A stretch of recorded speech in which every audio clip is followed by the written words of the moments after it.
உங்கள் வாழ்க்கையில் குழப்பம் அதிகமா? ஒரே ஒரு வழிபாடு உங்கள் வாழ்க்கையை மாற்றிடும். இன்று புதன்கிழமை, ஞானத்திற்கும் புத்திசாலித்தனத்திற்கும் முக்கியமான நாள். இன்று காலையில் தட்சிணாமூர்த்தி முன் தீபம் ஏற்றுங்கள். வில்வ இலை வைத்து அர்ச்சனை செய்யுங்கள். ஓம் நமோ பகவதே தட்சிணாமூர்த்தையே 11 முறை சொல்லுங்கள். இதனால் கல்வி, அறிவு, நினைவாற்றல் அதிகரிக்கும். வாழ்க்கை குழப்பங்கள் நீங்கும். ராசி பலன்: மேஷம், புதிய வாய்ப்பு கிடைக்கும். ரிஷபம், பணவரவு அதிகரிக்கும்.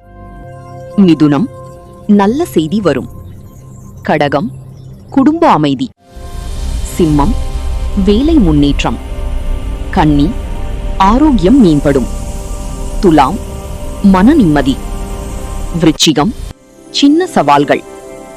தனுசு, பயணம் சாத்தியம். மகரம், பதவி உயர்வு வாய்ப்பு. கும்பம், நண்பர்கள் உதவி. மீனம், ஆசைகள் நிறைவேறும். இந்த ஒரு மந்திரத்தை இன்று சொல்ல மறந்திடாதீர்கள்.